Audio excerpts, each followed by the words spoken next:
आज के विश्लेषण का विषय है भारतीय न्याय व्यवस्था का एक बहुत ही महत्वपूर्ण स्तंभ, राज्यों के उच्च न्यायालय यानी हाई कोर्ट्स।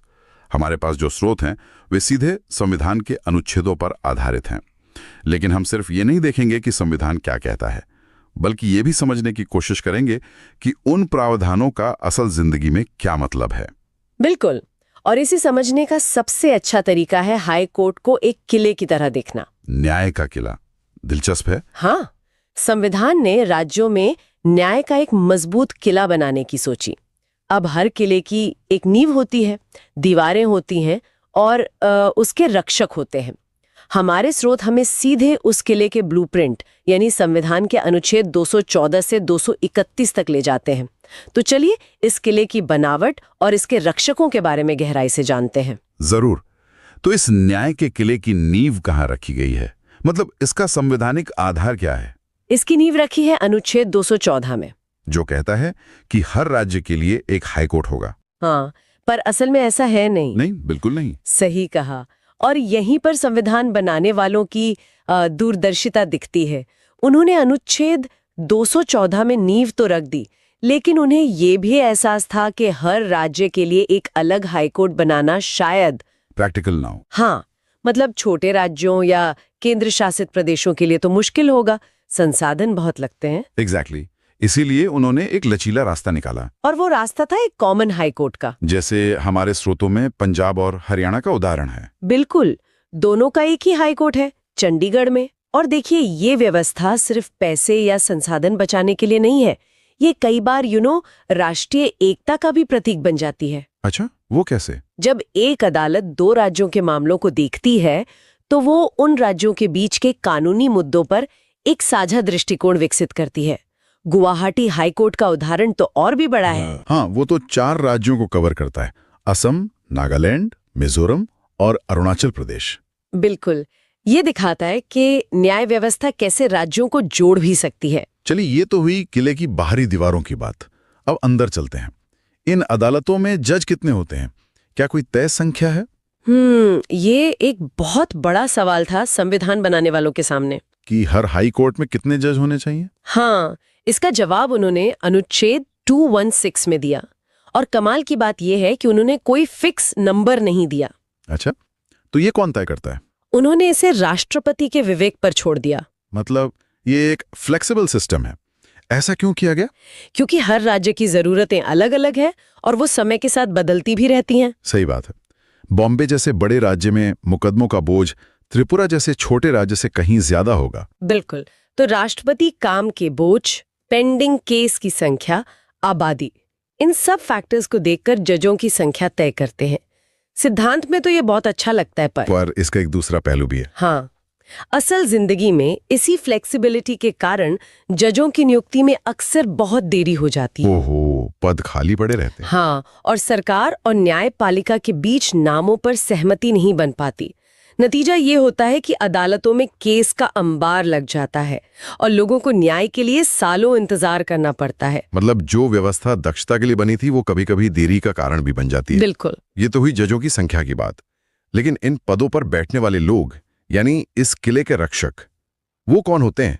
मतलब किसी में ऐसी क्या खास बात होनी चाहिए कि वो हाईकोर्ट का जज बन सके? देखिए, इसके लिए संविधान का अनुच्छेद 217 दो बहुत ही स्पष्ट शर्तें रखता है। पहली तो सीधी है, व्यक्ति को भारत का नागरिक होना चाहिए। दूसरी शर्त अनुभव से जुड़ी है और यही सबसे महत्वपूर्ण है। 10 साल का अनुभव है ना? हाँ, कम से कम 10 साल का कानूनी या न्यायिक अनुभव होना जरूरी है। और हमारे स्रोत बताते हैं कि इस 10 साल के अनुभव के लिए 2 रास्ते हैं। या तो वो व्यक्ति 10 साल तक किसी न्यायिक पद जैसे डिस्ट्रिक्ट जज पर रहा हो, या फिर वो 10 साल तक किसी हाई कोर्ट में वकालत यानी एडवोकेसी कर चुका हो। सही। मेरा एक सवाल है, क्या इन दोनों रास्तों से आने वाले जजों के फैसलों में कोई फर्क देखने को मिलता है? मतलब क्या एक वकील से जज बने व्यक्ति का नजरिया एक जज के तौर पर करियर बनाने वाले से अलग होता है?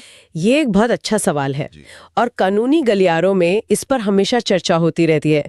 माना यह जाता है कि जो व्यक्ति वकालत से आता है वो जमीनी हकीकत को, मतलब आम आदमी की समस्याओं को शायद बेहतर समझता है। अच्छा। वहीं जो न्यायिक सेवा से आता है उससे प्रक्रिया और कानून की तकनीकी बारीकियों की गहरी समझ होती है। संविधान ने दोनों को बराबर मानकर एक बेहतरीन संतुलन बनाने की कोशिश की है। ताकि अदालत में दोनों तरह के अनुभव का फायदा मिल सके। बिल्कुल। और इनकी नियुक्ति की प्रक्रिया वो कैसी होती है, कौन चुनता है इन्हें? नियुक्ति की प्रक्रिया भारत में न्यायपालिका की स्वतंत्रता का सबसे अहम पहलू है और शायद सबसे ज्यादा विवादित भी। प्रक्रिया के अनुसार हाईकोर्ट के जजों की नियुक्ति राष्ट्रपति करते हैं, लेकिन वो ये फैसला अकेले नहीं लेते। अच्छा, तो वो किससे सलाह लेते हैं? वे भारत के मुख्य न्यायाधीश मतलब चीफ जस्टिस ऑफ इंडिया और उस राज्य के राज्यपाल से सलाह मशवरा करते हैं। लेकिन हमने तो कोलिजियम सिस्टम के बारे में बहुत सुना है, वो क्या है? आपने बिल्कुल सही पॉइंट उठाया। असल में समय के साथ सुप्रीम कोर्ट के फैसलों के जरिए एक नई व्यवस्था विकसित हुई है जिसे कोलिजियम सिस्टम कहते हैं। हाँ, इसमें सुप्रीम कोर्ट और हाई कोर्ट के सीनियर जज मिलकर जजों की नियुक्ति के लिए नामों की सिफारिश करते हैं और सरकार आमतौर पर उन नामों को मान लेती है। इस सिस्टम को न्यायपालिका की स्वतंत्रता के लिए जरूरी माना जाता है क्योंकि इसमें सरकार का दखल कम हो जाता है। लेकिन इसकी आलोचना भी तो होती है। बहुत होती है। कहा जाता है कि ये एक अपारदर्शी सिस्टम है जिसमें जज ही जजों की नियुक्ति करते हैं। अच्छा, तो एक बार कोई जज नियुक्त हो गया तो वो कब तक अपने पद पर रह सकता है? हाईकोर्ट के जजों की रिटायरमेंट की उम्र 62 साल तय की गई है। 62 साल? जी, 62 साल की उम्र पूरी होने तक वे अपने पद पर बने रह सकते हैं। सिर्फ 62? जबकि सुप्रीम कोर्ट के जज तो 65 साल की उम्र में रिटायर होते हैं। ये फर्क क्यों है? ये एक और दिलचस्प बहस का मुद्दा है। कई सालों से ये मांग उठ रही है कि हाईकोर्ट के जजों की रिटायरमेंट उम्र भी बढ़ाकर 65 साल कर देनी चाहिए। इसके पक्ष में क्या तर्क दिए जाते हैं? तर्क ये है कि 62 साल की उम्र में एक जज अपने अनुभव के शिखर पर होता है और उन्हें रिटायर करने से देश उनके अनुभव का पूरा लाभ नहीं उठा पाता। सही बात है। और अगर किसी जज को 62 साल से पहले हटाना हो, मान लीजिए कोई जज अपने पद का दुरुपयोग करे या काम करने में अक्षम हो, तो क्या कोई तरीका है? हाँ, तरीका है, लेकिन उसे जानबूझकर दुनिया के सबसे कठिन तरीकों में से एक बनाया गया है। अच्छा। प्रक्रिया ठीक वैसी ही है जैसी सुप्रीम कोर्ट के जज को हटाने की होती है, जिसे हम महाभियोग या इम्पीचमेंट जैसी प्रक्रिया कह सकते हैं। और उसमें होता क्या है? उसके लिए संसद के दोनों सदनों में उपस्थित और मतदान करने वाले सदस्यों के 2/3 बहुमत से प्रस्ताव पास करना होता है। 2/3 बहुमत, ये तो लगभग नामुमकिन लगता है। बिल्कुल, और इसे इतना कठिन इसीलिए बनाया गया है ताकि कोई भी सरकार मतलब राजनीतिक कारणों से किसी जज को आसानी से ना हटा सके। ये न्यायपालिका की स्वतंत्रता के लिए एक बहुत मजबूत कवच है ताकि जज बिना किसी डर या दबाव के सरकार के खिलाफ भी फैसले दे सकें। एग्जैक्टली। इसका एक क्लासिक उदाहरण जस्टिस वी रामास्वामी का केस है। उनके खिलाफ महाभियोग की प्रक्रिया शुरू तो हुई थी, लेकिन संसद में वोटिंग के दौरान वो पास नहीं हो पाई। ये दिखाता है कि ये प्रक्रिया कितनी मुश्किल है। लेकिन क्या ये कवच इतना मजबूत है कि इसकी वजह से जज किसी के प्रति जवाबदेह ही नहीं रहते? मतलब स्वतंत्रता और जवाबदेही के बीच एक बहुत महीन रेखा होती है। आपने उस बहस को छेड़ दिया है जो आज भी जारी है। यही न्यायपालिका के सामने सबसे बड़ी चुनौती है, स्वतंत्रता को बनाए रखते हुए जवाबदेही कैसे सुनिश्चित की जाए। खैर, अब जजों से हटकर अदालत के काम पर आते हैं। हाँ, इन हाई कोर्ट्स की शक्तियां क्या हैं? स्रोत में ओरिजिनल ज्यूरिसडिक्शन यानी मूल क्षेत्राधिकार का जिक्र है। इसे आसान भाषा में कैसे समझेंगे? इसे ऐसे समझिए कि ज्यादातर मरीज पहले एक जनरल डॉक्टर के पास जाते हैं और फिर स्पेशलिस्ट के पास रेफर होते हैं। बिल्कुल। ज्यादातर कानूनी मामले भी ऐसे ही निचली अदालतों से शुरू होकर हाई कोर्ट तक पहुंचते हैं। लेकिन कुछ इमरजेंसी मामलों में आप सीधे स्पेशलिस्ट के पास जाते हैं। वो है हाई कोर्ट का मूल क्षेत्राधिकार। मतलब कुछ खास तरह के केस सीधे हाई कोर्ट में ही शुरू हो सकते हैं। हाँ। और ये खास केस कौन से होते हैं? इसमें संसद या विधानसभा के चुनाव से जुड़े विवाद। अच्छा, चुनावी याचिकाएं? हाँ, या फिर कंपनियों से जुड़े कुछ मामले, या जब किसी कानून की संवैधानिकता को ही चुनौती दी जाए। इसके अलावा अदालत की अवमानना मतलब कंटेम्प्ट ऑफ कोर्ट का मामला भी सीधे हाई कोर्ट सुन सकता है। स्रोतों में एक और दिलचस्प बात है कि बॉम्बे, कलकत्ता, मद्रास और दिल्ली हाईकोर्ट के पास दीवानी मामलों यानी सिविल केस में भी मूल क्षेत्राधिकार है। ये तो एक तरह की वीआईपी ट्रीटमेंट जैसी बात हो गई। ऐसा क्यों है? ये कह सकते हैं कि ऐतिहासिक विरासत है। ब्रिटिश काल में इन शहरों को प्रेसिडेंसी टाउन कहा जाता था और यहाँ पहले से ही बहुत शक्तिशाली सुप्रीम कोर्ट हुआ करते थे। अच्छा। तो जब आजादी के बाद भारतीय हाई कोर्ट बने तो इन अदालतों के कुछ पुराने अधिकार, जैसे एक निश्चित रकम से ज्यादा के सिविल केस सीधे सुनने का अधिकार, वो बरकरार रखे गए। पर आज के दौर में ये थोड़ा अजीब नहीं लगता कि कुछ ही हाईकोर्ट्स के पास ये शक्ति है। बिल्कुल। ये बहस का विषय है कि क्या ये व्यवस्था बाकी हाईकोर्ट्स के साथ एक तरह का भेदभाव नहीं है। चलिए अब आते हैं उस शक्ति पर जिसका जिक्र हमारे स्रोत में तो है, पर विस्तार से नहीं, अपीलीय क्षेत्राधिकार। हाँ, और भले ही स्रोत इस पर ज्यादा ना बोलें, लेकिन अपीलीय क्षेत्राधिकार ही हाईकोर्ट के काम का आप मानिए 90% से ज्यादा हिस्सा है। ओह, इतना ज्यादा? हाँ, ये हाईकोर्ट का सबसे जरूरी और सबसे ज्यादा समय लेने वाला काम है। इसका सीधा सा मतलब है निचली अदालतों जैसे डिस्ट्रिक्ट कोर्ट या सेशन कोर्ट के फैसलों के खिलाफ अपील सुनना। और ये सिविल और क्रिमिनल दोनों तरह के मामलों में होता है? बिल्कुल। मान लीजिए जमीन का कोई विवाद है जिसमें डिस्ट्रिक्ट कोर्ट ने एक फैसला सुनाया। जिस पक्ष को लगता है कि फैसला गलत है वह हाईकोर्ट में अपील कर सकता है। और क्रिमिनल केस में? इसी तरह अगर किसी आपराधिक मामले में सेशन कोर्ट ने किसी को उम्र कैद की सजा सुनाई है तो वो व्यक्ति भी अपनी सजा के खिलाफ हाईकोर्ट में अपील कर सकता है। हाईकोर्ट फिर पूरे मामले के सबूतों और कानूनी पहलुओं की दोबारा जांच करता है। तो एक तरह से हाईकोर्ट ये सुनिश्चित करता है कि निचली अदालतों ने कोई गलती तो नहीं की, एक सेफ्टी नेट की तरह।